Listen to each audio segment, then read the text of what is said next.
Hello everyone, this is Pratima Chaturvedi, and in this video we are going to discuss what is preposition and where and how we can consider how to use it. But as always I do in my way, in English way.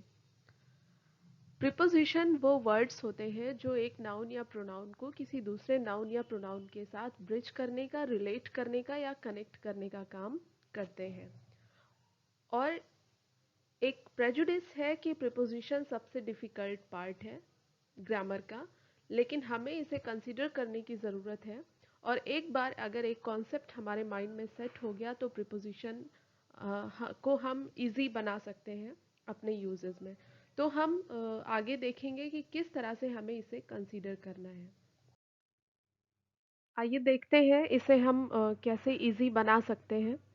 तो पहला ये है कि preposition को समझने के लिए जो चीज़ें आपकी पहले से तैयार हैं उनमें एक है परफेक्ट एंड परफेक्ट कंटिन्यूअस, जहाँ पर हम सिंस या फॉर का यूज़ करते हैं।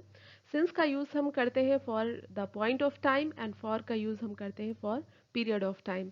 तो इस केस पे आप इन दोनों टेंसेस को रिकॉल करिए और देखिए कि हम किस तरह से यूज़ करते हैं। एंड साथ ही आपसे एक रिक्वेस्ट भी कि इस वीडियो के साथ सिंस एंड फॉर का यूज़ का एक वीडियो टैग किया गया है, आप उस वीडियो को देखिएगा तो ये आपकी समझ और बेहतर बनाएगा।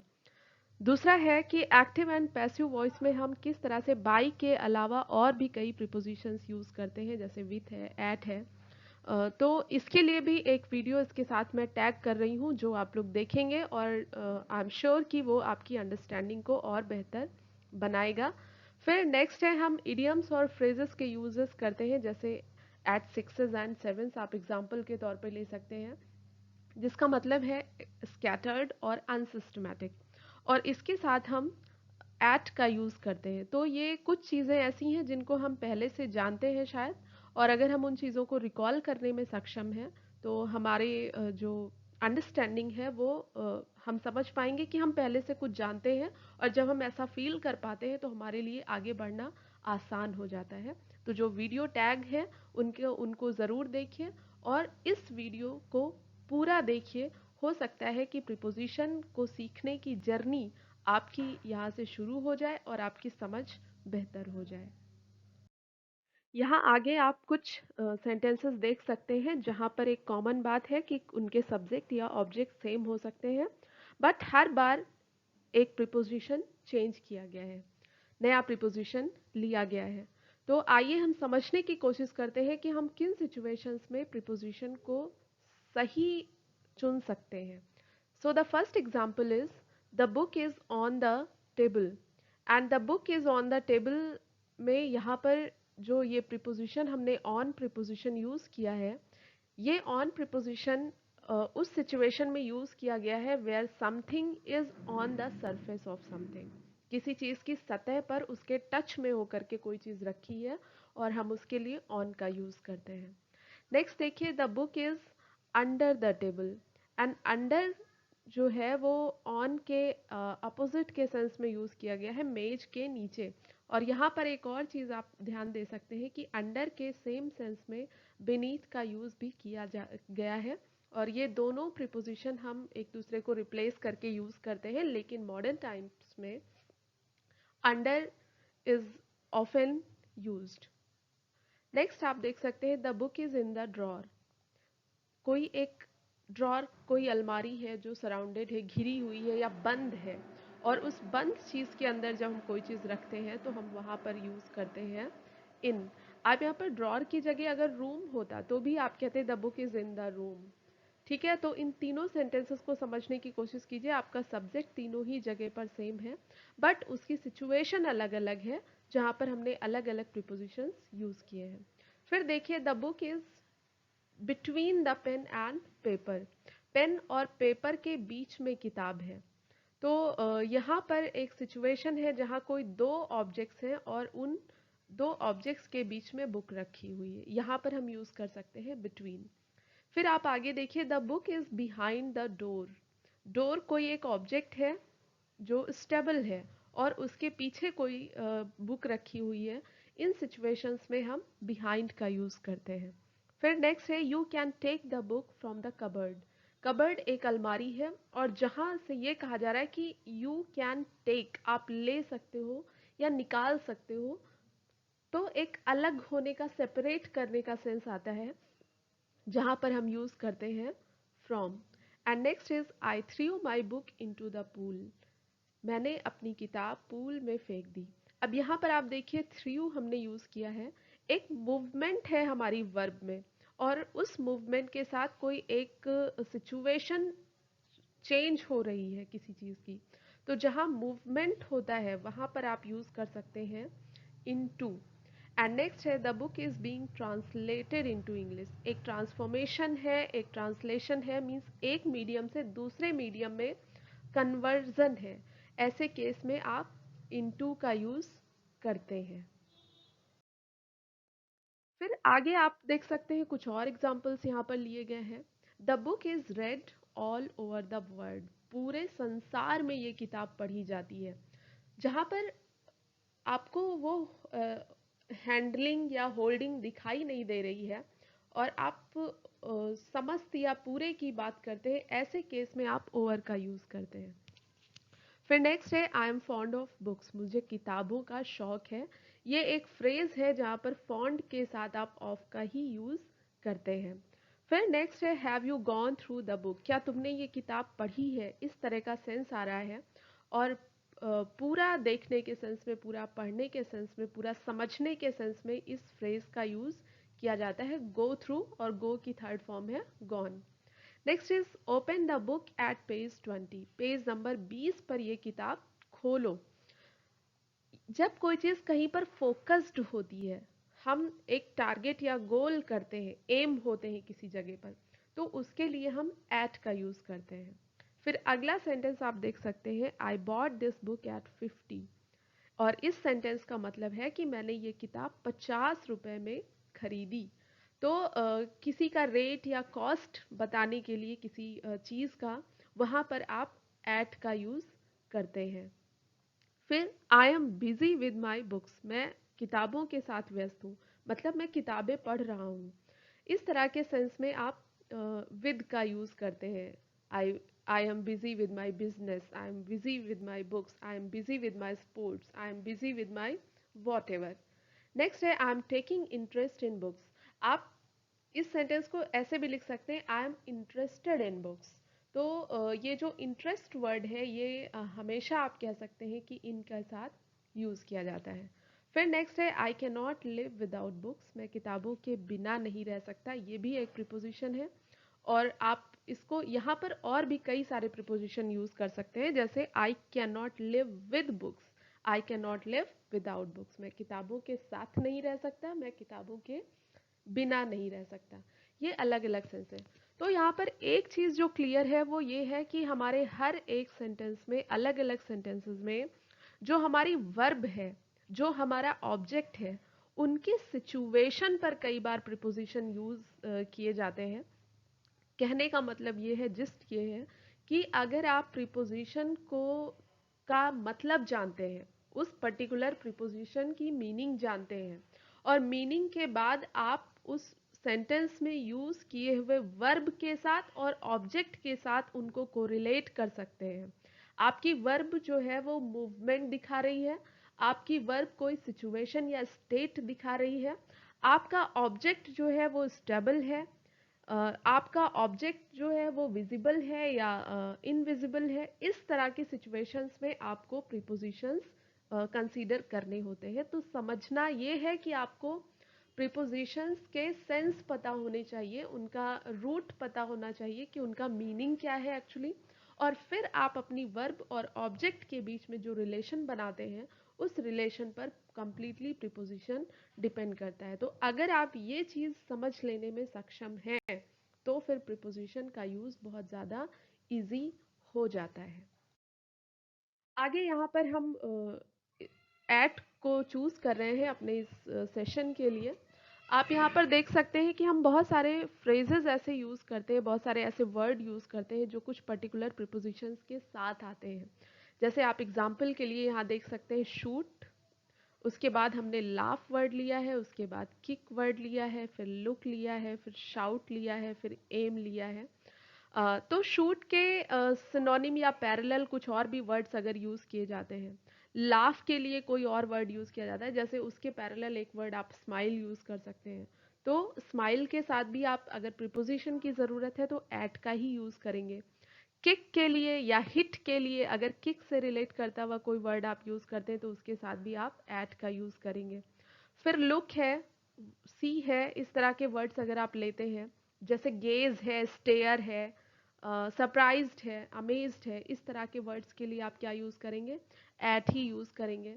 शाउट के साथ आप एट यूज करेंगे। फिर एम है, टारगेटेड है, इस तरह के वर्ड्स के लिए भी आप एट यूज करेंगे। तो अगर कोई वर्ड किसी पर्टिकुलर प्रीपोजिशन के साथ आ रहा है तो उसके जो सिनोनिम्स हैं उन सिनोनिम्स को भी हम उन्हीं सेंस में उसी प्रीपोजिशन के साथ यूज कर सकते हैं।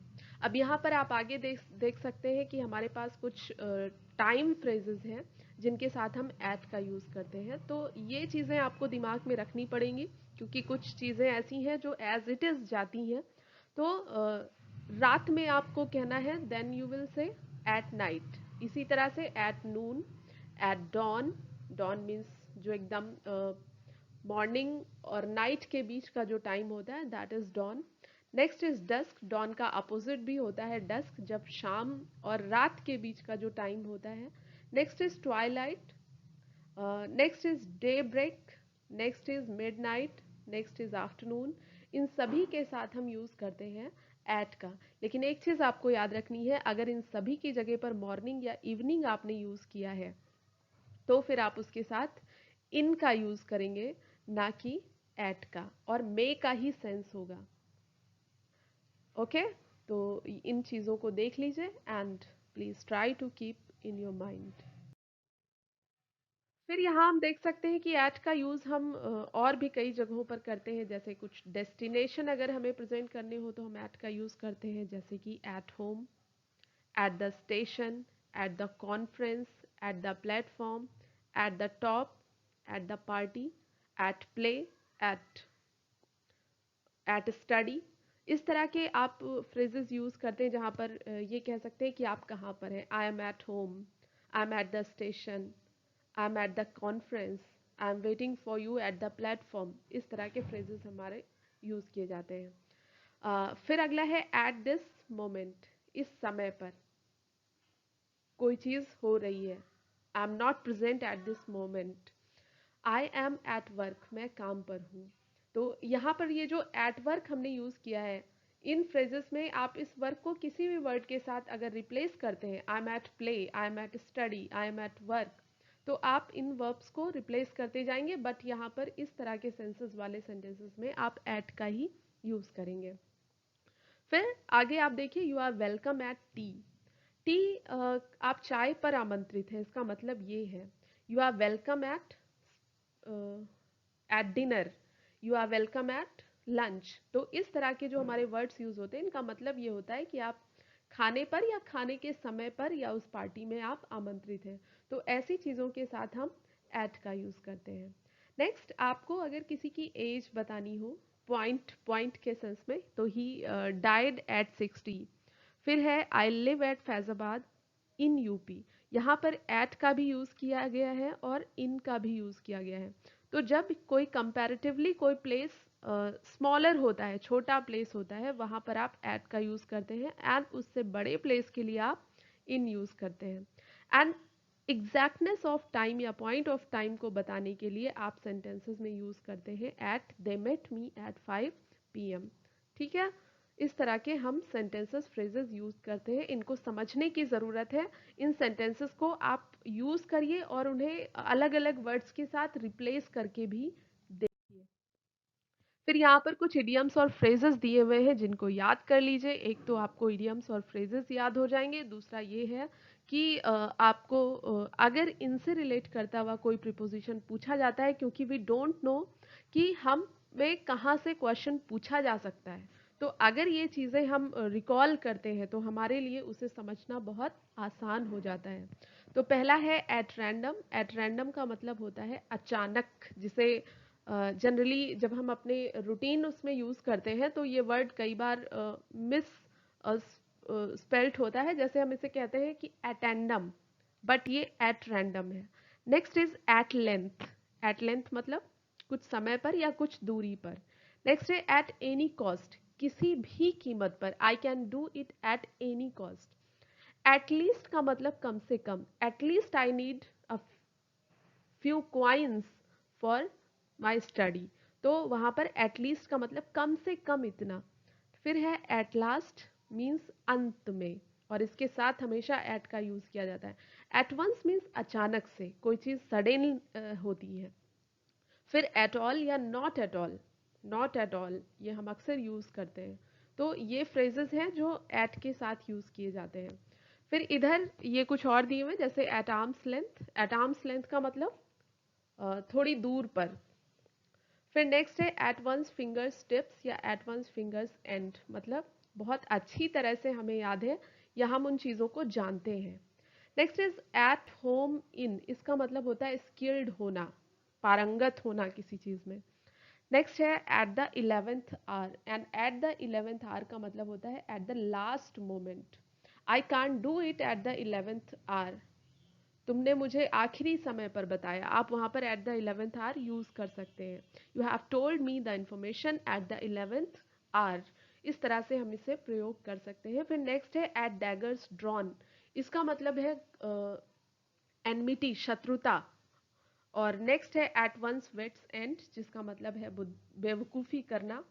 एंड नेक्स्ट है एट अ स्ट्रेच, मतलब कंसिक्वेंटली, पूरे कोई एक घटनाक्रम है तो शुरू से अंत तक के लिए आप यूज कर सकते हैं एट अ स्ट्रेच। तो ये कुछ इडियम्स और फ्रेजेस हैं जहां पर आप इनको देखेंगे तो ये आपको याद हो जाएंगे, और इनके साथ हम हमेशा एट का यूज करते हैं, ये समझने की बात है। और इसको हो सके तो आप लोग अपने दिमाग में कहीं सुरक्षित कर लीजिए ताकि ये आपको आगे काम आ सके। यहाँ पर आपके लिए कुछ सेंटेंसेस दिए हुए हैं, इन्हें पढ़िए और इनके आंसर्स आप मुझे कमेंट बॉक्स में लिख सकते हैं।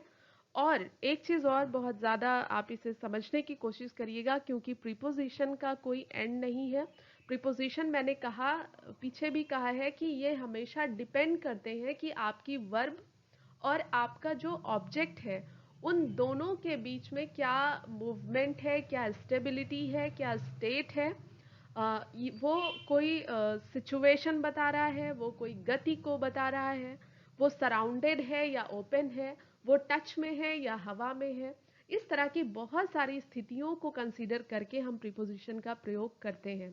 और कई बार एक से ज़्यादा प्रीपोजिशन एक स्थिति में, एक सेंटेंस में प्रयोग किए जा सकते हैं।